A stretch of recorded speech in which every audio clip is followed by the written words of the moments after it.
Hey guys, so today we will discuss the questions based on morphology of flowering plants. Okay, so इसके हम दो parts में करेंगे सारे जो क्वेश्चन होंगे. ओके, सो ये पार्ट 1 है and I will try my best to explain the answers. So let us start. Let us start with question number 1. क्या बोलता है? Rearrange the following zones as seen in root in vertical section and choose the correct option.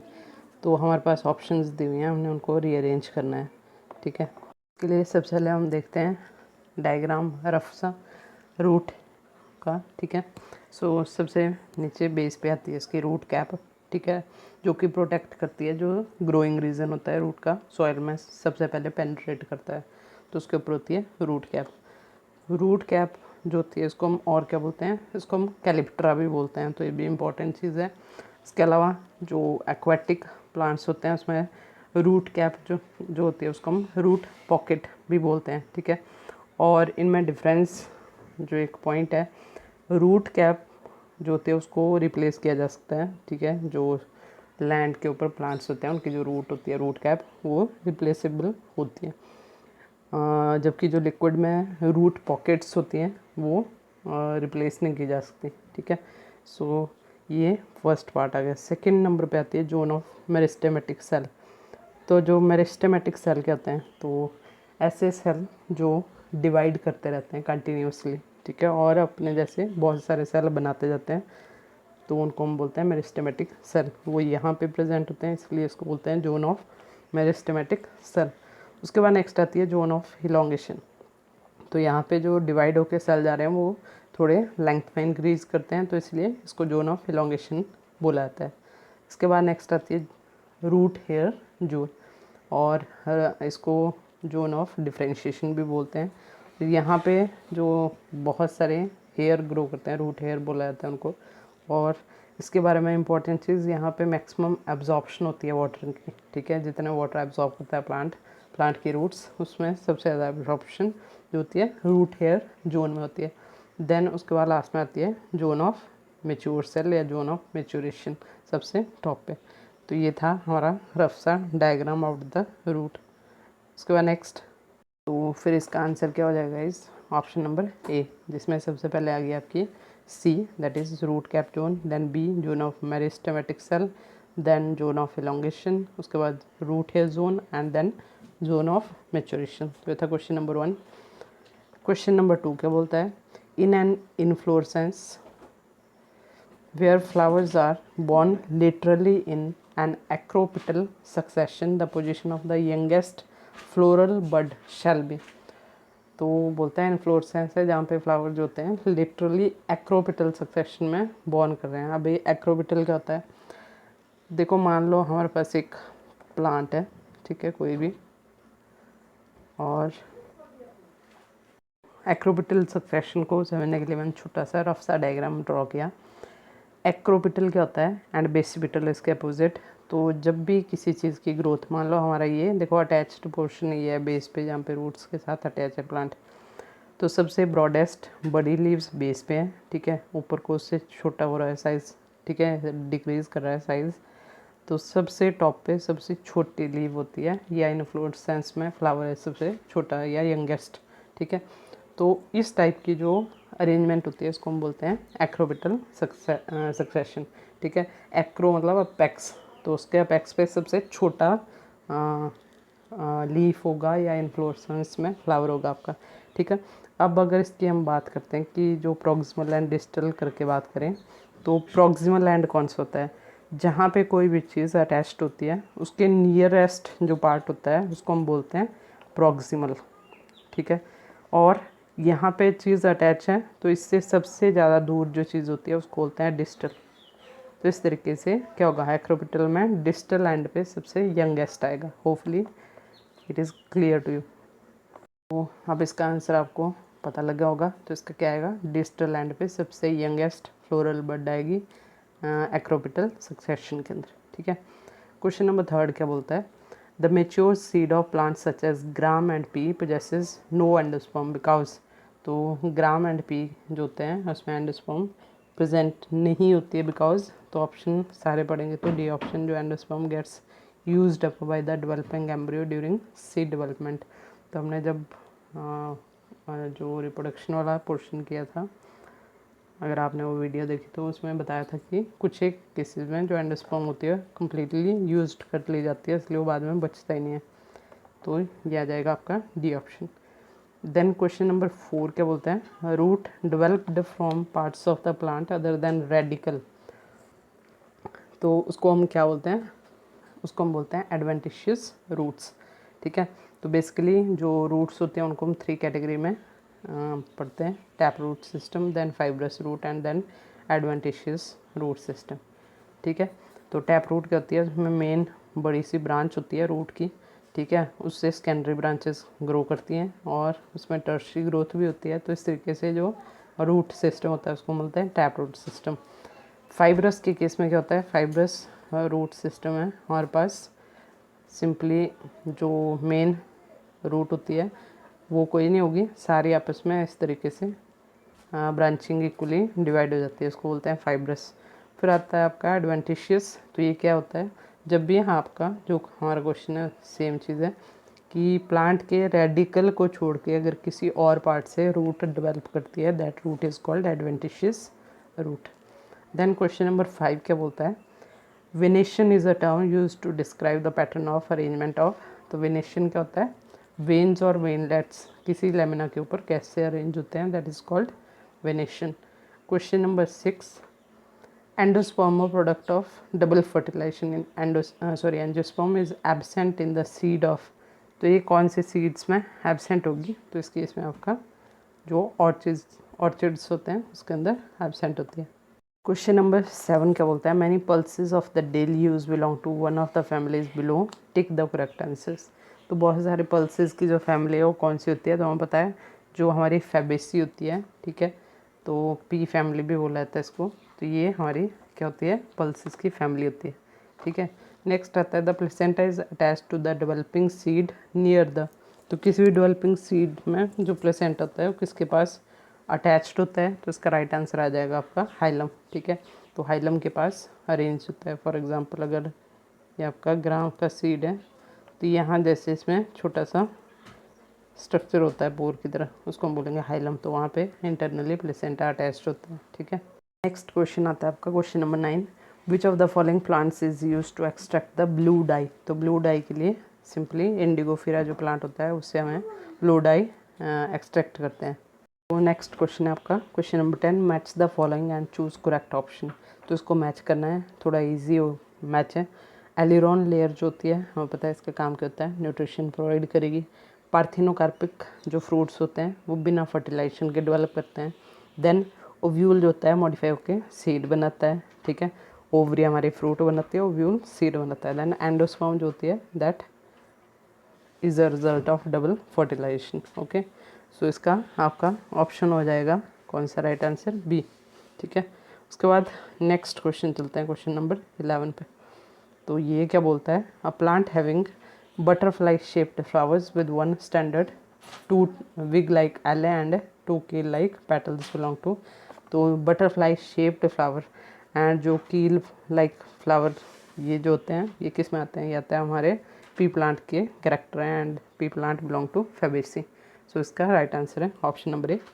Then question number 12 क्या बोलता है, ovary is inferior इन। तो ovary किस में inferior होती है, उस कंडीशन को हम क्या बोलते हैं, दैट इज़ कॉल्ड एपिगाइनस। तो इसको अंडरस्टैंड करने के लिए थोड़ा सा डिटेल में देख लेते हैं इसको। तो ये रहा आपका, ठीक है, डायग्राम, रफ सा डायग्राम है।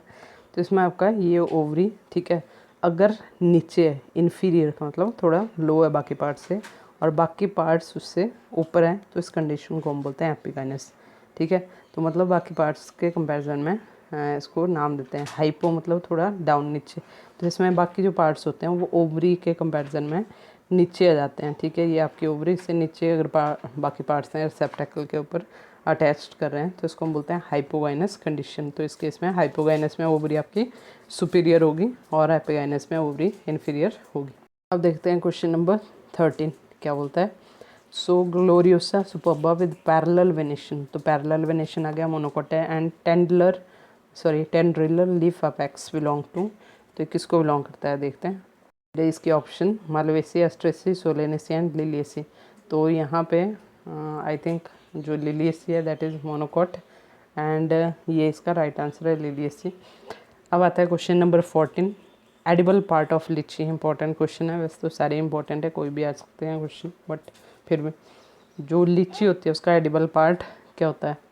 तो जो लीची का जो एडिबल पार्ट है उसके ऊपर क्वेश्चन आ जाता है एक भूले भट के, ठीक है, और ज़्यादातर आ जाता है। तो इसमें जो लीची का एडिबल पार्ट होता है दैट इज़ फ्लैशी एरिल, ठीक है। इसके बाद नेक्स्ट क्वेश्चन देखते हैं, डाई अडल्फस स्टेमन जो होते हैं they are the characteristics of. Adelphous का मीनिंग क्या होता है, जब जो हमारे स्टेमन्स होते हैं बहुत सारे ग्रुप्स में अटैच्ड होते हैं, ठीक है, तो उनको बोलते हैं एडल्पस। अगर वो दो के ग्रुप में अटैच्ड होते हैं तो उसको हम बोलते हैं डाई एडल्पस कंडीशन। अब देखो क्लियरली आपको पता होना चाहिए एडल्पस का मतलब जिसमें सिर्फ फिलामेंट फ्यूज्ड होते हैं। हाँ पता है ये एंथर है, ठीक है, और ये उसका फिलामेंट है। तो जब ये फिलामेंट आपस में फ्यूज्ड होते हैं एंथर उसके फ्री होंगे। तो इस तरीके से अगर एक ही ग्रुप में सारे के सारे फ्यूज्ड होते हैं तो उसको हम बोलते हैं मोनो एडल्फस, ठीक है, और वो चाइना रोज़ में होता है। अगर दो के ग्रुप में होता है, ठीक है, कि एक ग्रुप अलग बन गया और दूसरा ग्रुप अलग, तो वो होता है डाई एडल्फस, और वो होता है आपका किसके केस में, यहाँ पे आ जाएगा आपका राइट आंसर उसका पी प्लांट, ठीक है, और वो बिलोंग करता है फेबेसी को। तो इसका राइट आंसर आ जाएगा आपका C option. And polyadelphous जिसमें बहुत सारे ग्रुप्स बनते हैं, एक अलग से होगा, दूसरा अलग से, तीसरा अलग से, और इनके फिलामेंट्स जो होते हैं आपस में फ्यूज्ड होते हैं और एंथर फ्री होते हैं। तो ये कंडीशन होती है हमारे सिट्रस फैमिली के अंदर, लाइक लेमन वगैरह जो भी हैं। इसके अलावा इसमें एक्स्ट्रा चीज़ें, सिनजेनेसियस क्या होता है, ठीक है, तो ऐसी कंडीशन जिसमें हमारे एंथर आपस में फ्यूज्ड होते हैं, जो उनके स्टेमन होंगे वो फ्री होंगे बल्कि उसके फ्री होते हैं, उस कंडीशन को हम बोलते हैं सिनजेनेसियस। और थर्ड आपका सिनजेनेसियस जनरली आपकी सनफ्लावर में मिल जाती है देखने को। फिर आती है एक और कंडीशन जिसको हम बोलते हैं सिनेंड्रस, ठीक है, सिनेंड्रस। तो सिनेंड्रस जो कंडीशन होती है उसमें anther as well as filament हमारे दोनों जो होते हैं वो आपस में फ्यूज्ड होते हैं। तो इस टाइप की कंडीशन हमारे को मिलती है देखने को कुकुरबिटा के अंदर, ठीक है। ये सारी चीज़ें हमें देखने को मिल जाती है अगर हम अपने घर में इधर उधर जो भी फ्लावर होते हैं, इन्फ्लोरेसेंसेस होते हैं, उनको ध्यान से देखेंगे तो, ठीक है। सो नेक्स्ट क्वेश्चन देखते हैं। फिर क्वेश्चन है, trimerous flower with superior ovary having axile placentation occur in. तो ट्राइमेरस फ्लावर ये वर्ड ज़्यादातर हमारे शो करता है लिलियसी फैमिली को, ठीक है, और इसका फ्लावर आपको दिखाते हुए। सो ये रहा आपका लिलियसी का फ्लावर, ठीक है। सो इसमें ट्राइमेरस से देखो ये एक ये इस तरीके से 3 के ग्रुप में लगते हैं और ये नीचे वाला वर्ल होता है ऐसे, तो इसको बोलते हैं ट्राइमेरस कंडीशन। ट्राई कार्पेलरी भी होता है, ठीक है, 3 कार्पेल्स फ्यूज्ड होते हैं। ये आपका रेन लिली का फ्लावर है, ठीक है। सो देखते हैं आंसर। तो ये आ गया आपका ट्राइमेरस फ्लावर किस में होते हैं, लिलियसी फैमिली के अंदर। नेक्स्ट आता है com is a modification of. तो कॉम किसकी मॉडिफिकेशन होती है, तो अलग अलग हमारे चाहे रूट्स हैं, स्टेम हैं या लीव्स हैं, वो मॉडिफाई करती हैं किसी पर्पज़ के लिए, फंक्शन के लिए। तो उन मॉडिफिकेशंस के नेम भी कुछ एक के अलग अलग हैं, ठीक है। तो इस केस में कॉम किसकी मॉडिफिकेशन होती है, तो ये होती है आपकी स्टेम की मॉडिफिकेशन इसको बोलाता है कॉम। तो राउंडेड जैसे शेप बन जाती है इसमें, ठीक है। और इसका आइडेंटिफिकेशन कैसे हम करेंगे कि स्टेम की मॉडिफिकेशन होती है, तो इसमें आपका एग्जांपल कोलोकेशिया कहा जाता है, क्रोकस कहा जाता है जो केसर होता है, ठीक है, और कोलोकेशिया। तो जैसे ये आपका कॉर्म है, इसमें जो नोड्स होते हैं उसको हम थोड़ा देख सकते हैं अगर ध्यान से देखेंगे इजीली। तो ये नोड्स होते हैं और इनके बीच में इंटरनोड्स होता है। तो इस टाइप की जो शेप होती है उसको हम बोलते हैं कॉम, एंड यहाँ से हमें पता लगता है कि ये स्टेम की मॉडिफिकेशन है। देन क्वेश्चन नंबर 18 क्या बोलेगा, distichous condition is characterized by the presence of. तो डायस्टिकस कंडीशंस जो होती है वो क्या होते हैं, तो इस केस में गाइस देखो ये हमारे पास कोई प्लांट की ब्रांच है, एक लीफ लगी है, एक नोड पे सिंगल ही लीफ होगी, दूसरे पे और इस तरीके से थर्ड, और ये एक दूसरे के अपोजिट एंगल पे होती हैं और इस तरीके से ये जो थर्ड लीफ आएगी, ठीक है, ये फर्स्ट हो गई आपकी एंड ये सेकंड। तो ये जो थर्ड लीफ होती है एग्जैक्टली इसके ऊपर आती है, तो इस टाइप की जो कंडीशन होती है that is called distichous condition. Next question क्या बोलता है, 19th question, long filamentous threads protruding at the end of a young cob of maize. तो अगर आपने मेज़ देखी होगी वैसे, तो ये आपकी मेज़ है, यहाँ से जो उसके हेयर निकलते हैं वो बोलते हैं क्या चीज़ होती है, तो होता है female part reproductive, that is style को शो करते हैं। उसके बाद नेक्स्ट आता है, in which of the fruits the edible part is aril. तो ये क्वेश्चन हमने पहले भी किया, एरिल का नाम आ गया तो इसका मतलब लीची की बात कर रहे हैं हम। Next, pineapple fruits develop from. तो पाइनएप्पल देखा होगा आपने, तो ये होता है हमारे पास बहुत सारे फ्लावर्स का क्लस्टर, ठीक है, जो रिजल्टिंग में फ्रूट की शेप ले लेता है pineapple fruit. Then question number 22 क्या बोलता है, uniparous, biparous and multiparous branching are found respectively in. तो यूनिपेरस, बाइपेरस एंड मल्टीपेरस जो ब्रांचिंग होती है वो किस केस में प्रेजेंट होती है। तो यूनि का मतलब सबसे पहले ये हमारे पास जो ब्रांचिंग होती है हमें पता है दो टाइप की होती है, साइमोज एंड रेसिमोज, ठीक है। तो इसके बारे में अगर थोड़ा सा देख लेते हैं हम क्या क्या चीज़ें होती हैं, तो यहीं पे कर लेते हैं हम। देखो, जो रेसिमोज ब्रांचिंग होती है उस केस में जो हमारे मेन स्टेम की शूट होती है वो ग्रो करती जाती है, अनलिमिटेड ग्रोथ करता है उसका जो टिप होती है, इसको बोलते हैं रेसिमोज। जो साइमोज ब्रांचिंग होती है उस केस में जो मेन टिप होती है ग्रोथ कर रही शूट होती है, शूट टिप, वो कुछ एक टाइम के बाद अपनी ग्रोथ को स्टॉप कर देगी और इसके एक्सेल से, एक्सिलरी बड से नई ब्रांच निकलती है, फिर वो मेन जो ब्रांच थी पहले उसको थोड़ा सा पुश करके अपने आप ग्रो कर लेती है, फिर आगे जाके इससे भी नेक्स्ट निकलेगी, ठीक है, वो ग्रो करेगी और ये यहीं पे स्टॉप कर जाती है ग्रोथ को, फिर नेक्स्ट ग्रो करेगी, इसकी ग्रोथ यहीं पे स्टॉप कर जाती है। तो इसको बोलते हैं साइमोज टाइप की ब्रांचिंग। और इस ब्रांचिंग के फर्दर हमारे पास आते हैं साइमोज के 3 type, uniparous, biparous and multiparous. Uniparous में क्या होगा, अगर मेन स्टॉप की और वहाँ से सिर्फ सिंगल जो एक्सिलरी ब्रांच होगी वो आगे ग्रो करेगी इस तरीके से। नेक्स्ट केस में बाइपेरस में क्या होगा, यहाँ पे मेन स्टॉप करके इसके साइड से 2 एक्सिलरी ब्रांचेस निकलेंगी, वो आगे ग्रो करेंगी, फिर उनकी ग्रोथ जब स्टॉप कर जाएगी नेक्स्ट 2 निकलेंगी, तो इस तरीके से होती है, इसको बोलते हैं बाइपेरस। मल्टीपेरस के केस में क्या होगा, ये गया यहाँ से आपके, तो मल्टीपेरस में क्या होगा, एक ही नोड से मोर देन 2 जो एक्सेस होती हैं वो आगे ग्रो करते हैं, तो उसको हम बोलते हैं मल्टीपेरस ब्रांचिंग। अब देखते हैं आंसर उसका। इसका आंसर है आपका बी ऑप्शन, सारका, ठीक है, मिराबिलस जाल्पा, इसमें बाइपेरस होती है एंड यूफोर्बिया पल्चेरिमा जो होता है इसके अंदर मल्टीपेरस ब्रांचिंग होती है। नेक्स्ट क्वेश्चन है क्वेश्चन नंबर 23। नेक्स्ट है वेलमन टिश्यू अकरिन, इंपॉर्टेंट क्वेश्चन है, कई बार आ चुका है ऑलरेडी। तो वेलमन टिश्यू जो होता है that occurs on the epiphytic roots. Now what are epiphytic roots, ऐसी एपी का मतलब होता है अदर्स एंड फाइटिक मतलब प्लांट के लिए यूज़ करते हैं, तो ऐसी रूट्स जो दूसरे प्लांट्स के ऊपर ग्रो करती हैं उनको बोलते हैं एपिफाइटिक रूट्स। इसके अलावा उन प्लांट्स में कुछ और टाइप भी होती है, क्लाइंबिंग रूट्स होती हैं, एब्जॉर्बिंग रूट्स होती हैं। एपिफिटिक रूट्स जो होती हैं उनकी जो सरफेस होती है उस सरफेस के अंदर एक टिश्यू प्रेजेंट होता है जिसको हम बोलते हैं वेलमन, ठीक है। इसके अलावा जो एपिफिटिक रूट्स होते हैं आपके उनमें तो एग्जांपल है वो आ जाएगा आपका वेंडा का, ठीक है, वेंडा जो प्लांट होता है उसमें एपिफिटिक रूट्स आती हैं, ठीक है। नेक्स्ट क्वेश्चन देखते हैं अब, क्वेश्चन नंबर 24, एक्सिलरी बर्ड्स, ठीक है, axillary buds are modified into tendrils and hooks, ठीक है। क्वेश्चन को ध्यान से पढ़ेंगे तो टेंड्रिल अलग चीज़ होती है जब किसकी टिप ऐसे करके टर्न हो जाती है, जैसे मटर का प्लांट होता है उसका देखा होगा आपने, ग्रिप ले लेते हैं फिर वो दूसरों की। और हुक्स क्या होता है, ये थॉर्न वाली कोई भी चीज़ आपने अगर देखी हो, लाइक बोगनविला का प्लांट्स होता है, ठीक है, उस केस में भी तो ये अगर लीफ है उसके नीचे यहाँ पे ऐसे करके एक कांटे की तरह स्ट्रक्चर बने होते हैं हुक्स की तरह, ठीक है, तो उनको हम बोलते हैं हुक्स। तो वो बोलते हैं जो गिवन प्लांट्स हैं उनमें से किस में प्रेजेंट होती है। तो उसका राइट आंसर आ जाएगा आपका B option, that is C and A. Passiflora and Hugonia in plants के अंदर प्रेजेंट होते हैं। टेंड्रिल्स एंड हुक्स जो एक्सिलरी बर्ड्स होती हैं वो मॉडिफाई होती हैं। नेक्स्ट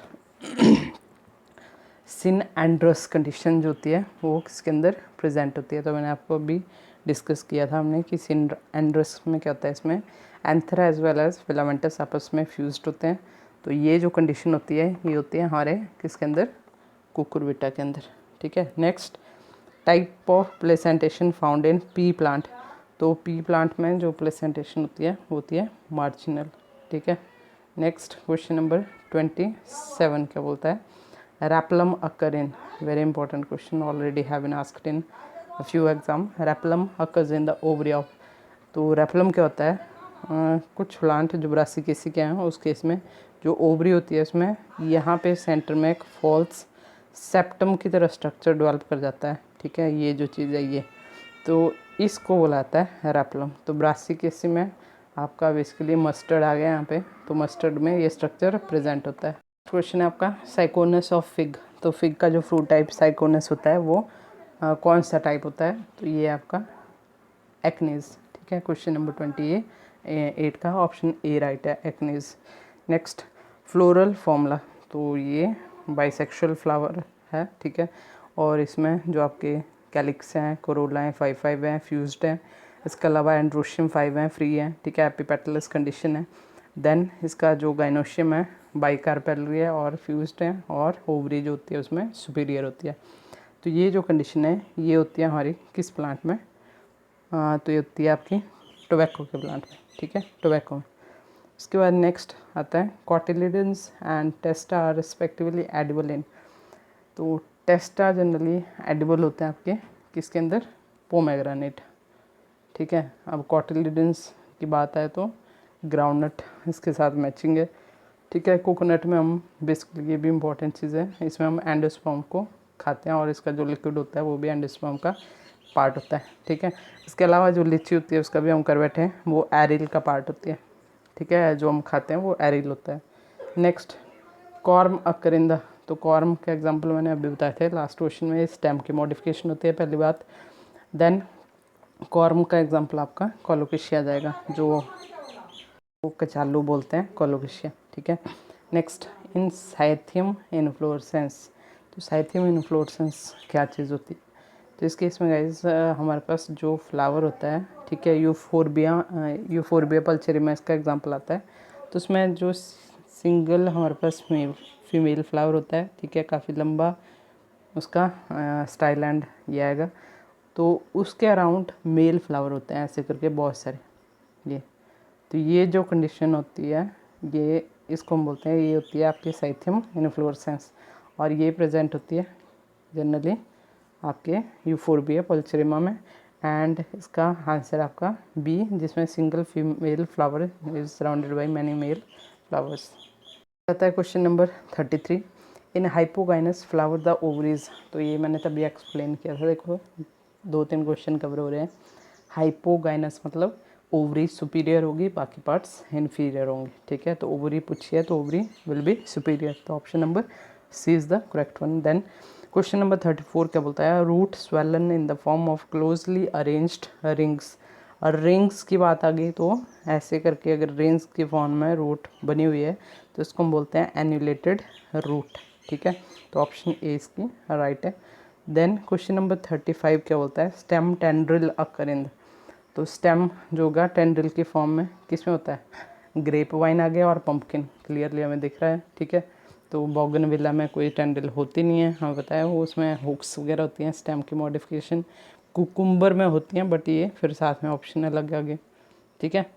नेक्स्ट स्ट्रॉबेरी में भी ऐसा कुछ प्रेजेंट नहीं होगा। देन क्वेश्चन नंबर 36 क्या बोलता है, इन्फ्लोरेसेंस ऑफ कॉलीफ्लावर, तो ये क्वेश्चन भी शायद एक बार एग्जाम में आया हुआ है किसी न किसी टेस्ट में, तो इसका राइट आंसर है आपका कंपाउंड कोरिम्ब, ठीक है। तो कोरिम्ब इन्फ्लोरेसेंस कुछ इस टाइप में आती हैं, ठीक है। तो उसमें ये फ्लावर लगे होते हैं इस टाइप से, तो ये आ गई कोरिम्ब टाइप की inflorescence. Then question number 37, ovule in which funicle chalaza and micropyle occur in one vertical plane is called. तो उसको हम बोलते हैं ऑर्थोट्रोपस ओव्यूल होता है। हमने टाइप्स ऑफ ओव्यूल पढ़े हुए हैं रिप्रोडक्शन वाले चैप्टर में। देन क्वेश्चन नंबर 38 क्या बोलता है, gynoecium has many free pistol in flower of. तो जो गाइनोशियम होगी उसके अंदर फ्री पिस्टल होंगे जो फ्यूज्ड नहीं होंगे, तो वो कौन से फ्लावर में आएंगे आपके, तो ये आ जाएगा माइकेलिया फ्लावर। ठीक है। देन क्वेश्चन नंबर 39 क्या बोलता है, सो इसमें बोलता है मार्जिनल प्लेसेंटेशन कितनों में है, तो इसका राइट आंसर है इस 5। अब इनमें से लाइक मस्टर्ड हो गया, ग्राम हो गया, ठीक है, अरहर है, मूंग है, इस तरीके से 5 प्लांट्स में मार्जिनल प्लेसेंटेशन होती है। देन क्वेश्चन नंबर 40 क्या बोलता है,